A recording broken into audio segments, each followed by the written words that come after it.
Understood. How to deal with the fear of losing the close ones. This is the way of knowledge. This is the way of the heart.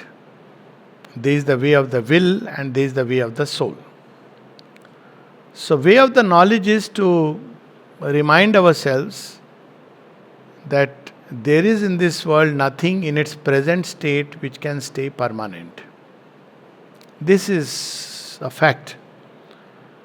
Today or tomorrow, things will go, and they should go. Why they go is because everybody is in their own evolutionary journey.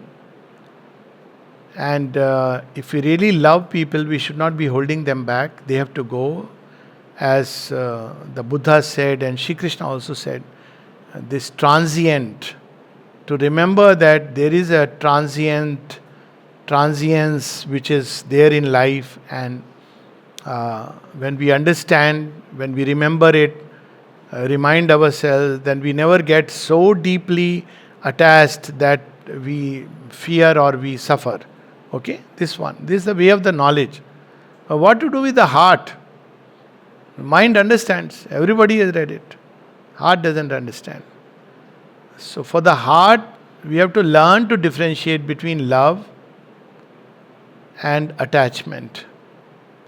So attachment is egoism in love, which means I love the person not for the sake of the person, but for myself. I want the person to be here because of something which I get. It's a sad truth. So very often when parents, for example, are elderly, I see this dilemma. Sometimes even the parents, actually they are in a very miserable... I am not advocating euthanasia. Euthanasia is out of question. But I am just saying that we get so attached, they go put their 85, 90 years on ventilator, multi-organ damage. You know that coming back or prolonging life is not good. Especially in the Indian setting where you know that, we believe in rebirth and we understand that it's on the journey. So that's where attachment, because their presence is giving me maybe a sense of security and support. So we have to remove attachment, which is egoism in love. Now this is not only with parents, let's take the other example of a child.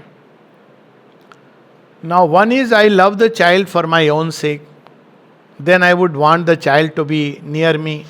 You see, in olden times, it was very difficult to send the child away. Parents always wanted nearby so that you are within reach.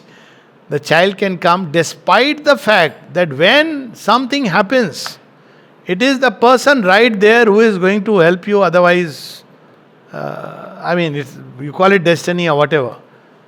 So, point is, but still there was a fear.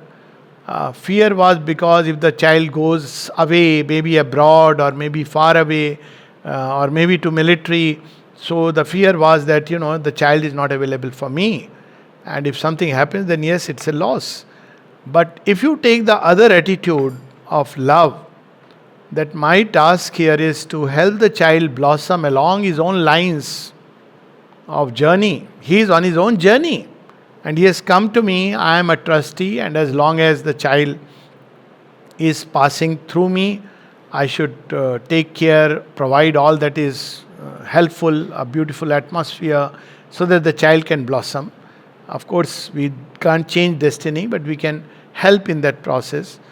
But when the child grows, he has to lead his own life. Many parents suffer from this. It's called as empty nest syndrome.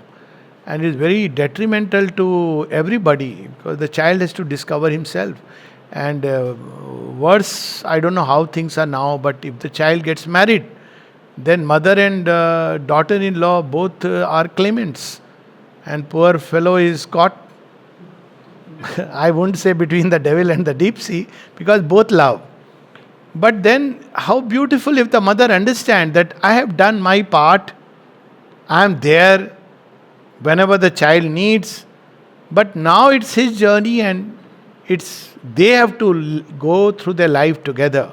It will be beautiful. Things are changing in that direction. That would be love. and not attachment in love. So, with everything, instead of getting attached to the or loving the transient part is the surface personality. Love that which is something deeper. Love the person, not the personality, as they say. And it will solve many problems in life. So, person is independent of the personality, and if we take it to still deeper, we will never suffer the loss because deep within the person is always there with us. I remember when somebody asked, was it, I think, Kapali Shastri ji, but so true of all of us. Even I remember someone said, when mother was there, very old sadhika. I said, excuse me, but this is jarring to us. He said, why? I have lived with the mother. I said, yes, but the problem is you have only lived with her outer personality. So you say mother when mother was there. We have never felt that the mother was never there. Because she is always there. So how do I know that she is always there? And it's not just a euphemism or the mind trying to, because something deep within knows she is there. It's actually true of everyone.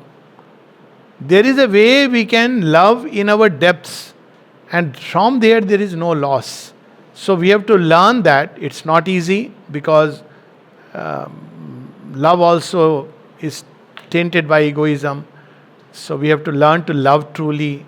Then the third is, I'm not going to details how to love truly. Okay. Then the third is the way of the will. So the will is like, well, I face my fears. What if I am alone? All right. I take the challenge of life. Maybe I'll be alone on the mountains and nobody around. So what? If such be my destiny, I take it. See, there is a greatness in that. We grow up. People often say that, when somebody is old, who will look after? I said, don't make me feel like a weak old man. I said anybody. Why? Why can't one look after? Okay, you will have little staggering steps. Use a stick. Or if you can't use a stick, you are bound to the chair or the bed. There is the divine who is with you. He will take care. He is always with us. So when we bond with the divine, then we can face our loneliness with joy. So that takes us to the last method, which is the spiritual way of tackling loneliness, tackling the losses, is to to take refuge and shelter completely in the divine. It is not something which is to be spoken as to be lived. Now, when one understands that a permanent companion, friend, beloved, father, mother, call whatever, is the divine, and when we form that bond, then we are never worried, we are never, afraid, we never feel a loss, because we know that when we withdraw from the world of the senses, where do we go? We go into her lap. It's not something to lament. It's not something to lament. It's such a joy. I've told everybody that, you see, gone means gone. Don't try to do this third day, fourth day. It's a shameful thing. What fourth day, 10th day? When you are with the mother.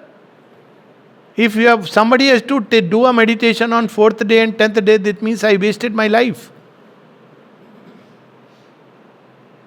So when you go straight into her arms. That's it. Now this is agreed that it doesn't come naturally.